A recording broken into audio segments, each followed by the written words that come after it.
ayan guys, magluluto tayo ng pansit isado. Ayan, mainit na yung ano, usok na. Lagay na natin yung oil. Ayan, marami-rami yung ilalagay ko guys. Kasi, diretso na siya para sa pansit. Igisa muna natin yung vegetable niya. Ayan, unahin natin yung chicken breast. Ayan, 3 piraso yan guys. Hiwa-hiwa ko siya ng strip.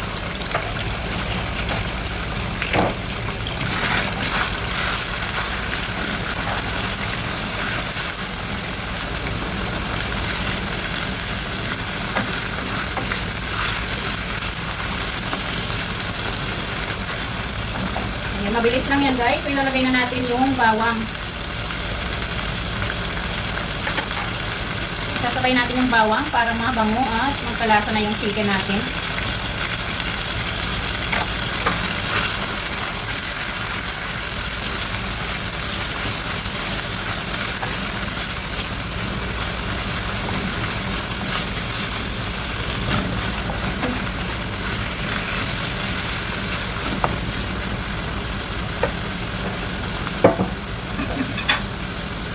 Ayan, maglagay tayo ng salt.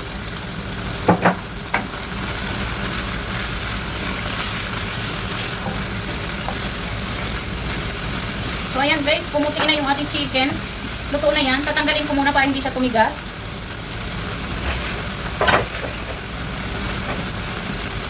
Ayan, hanguin muna natin. Mamaya natin siya ibabalik. Ayan, para malambot siya mamaya guys kapag nilagay na natin sa ating gisado. Titimplahin muna natin lahat. Ayan, nilagay natin yung sibuyas.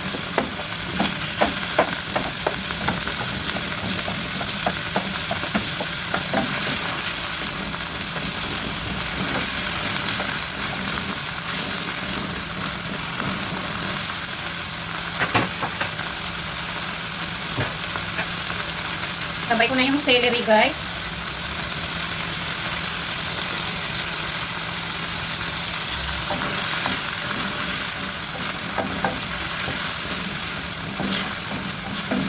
Ayan, so gusto ko half cook lang yung sibuyas.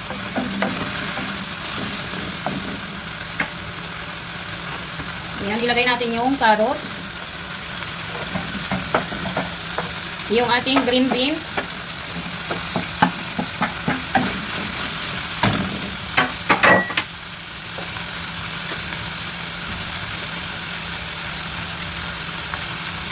Ayan, syempre maglagay tayo ng chicken cubes.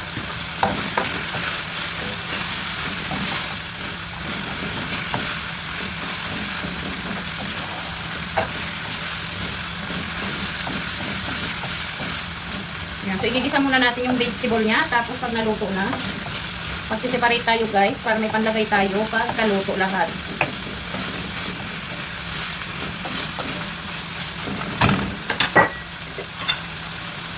Ayan, lagyan natin ng black pepper powder.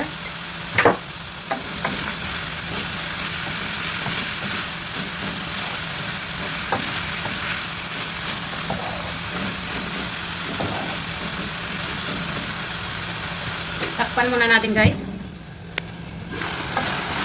Ayan guys. Medyo lumambot na yung ating vegetable. Ilagay na natin yung repolyo.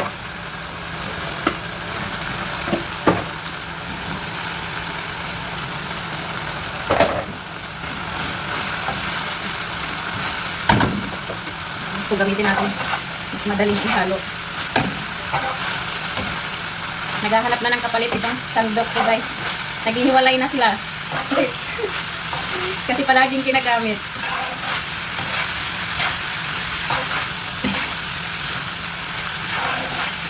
Ayan. So, hindi muna ako maglalagay ng asin guys. Dahil may alat naman yung ating nor cubes. Babawi tayo sa sauce mamaya ng gisado.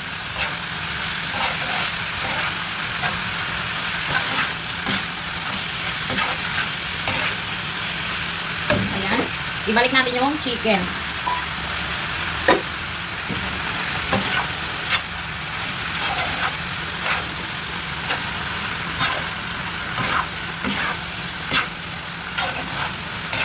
ganda ng kulay ng ano, ng repolyo, ano. Fresh na fresh siya guys.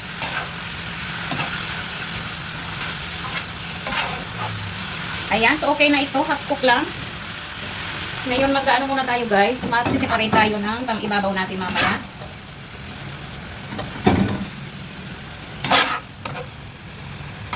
Ayan, kasi makikilig sa gulay guys. Pero yung amo ko ayaw niya masyado ng gulay. Ayan. Pero yung mga apo niya gusto nila. So ayan yung pang-ibabaw natin mamaya guys. Tapos ito lalagyan na natin ng sauce. So ayan, maglagay na tayo guys ng soy. Siyempre silver swan ang ating gamit. Ayan, hindi yan sponsor guys ha. Pero kung may mag-sponsor ng silver swan, ayan siyempre naman. Sino bang tatanggi niyan? Ayan, siyempre lagyan na natin ng hot water. Ayan guys, kinainit ko na ito para mabilis ang pagkulo. Ayan, so 3 packet ang iluluto natin na pansit. Masarap kapag marami ang paminta, kaya magdadagdag tayo.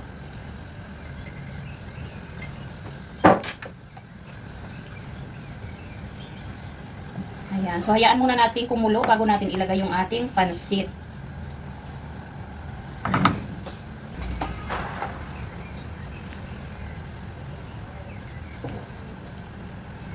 Ayan na. Kumukulo na guys. Pwede na natin ilagay yung ating pansit. Ayan. So ito pala ang gagamitin ko guys. Pansit Canton. Ayan. Hindi ko alam kung product of Philippines pala. So galing pa pala ito ng Pilipinas guys. Ayan. So ilagay natin. 3 piraso guys.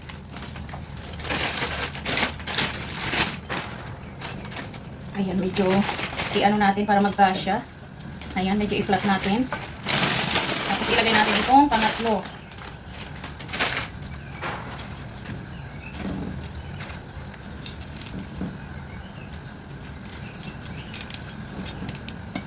Ayan guys, yung apo ng amo namin, mga Pinoy na sila. Kasi dito, pag may yaya silang Pinoy, siguradong matututo silang kumain ng mga pagkain Pinoy.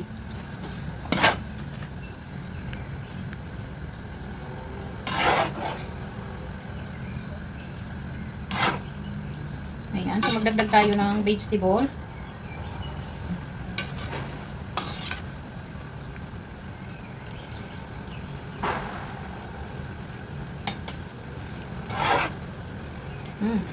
Sarap, para siyang ano, yung gisado sa atin. Alam nyo yun, yung gisado sa Pinas na medyo may sabaw konti. Parang ganon siya guys. Ayan, so mamaya-maya guys, magdadry na yan kapag paluto na itong ating pansit. Sisip-sipin niya yung sabaw. Ayan, para maluto-luto pa siya. Siyempre magtitira tayo ng pang-garnish natin sa ibabaw na vegetable bago natin i-serve.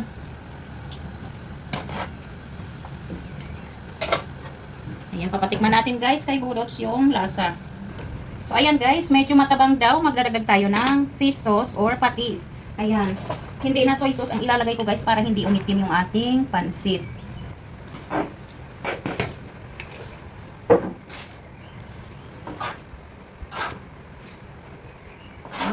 Yummy. Ayan. Konti na lang guys maluluto ng ating pansit.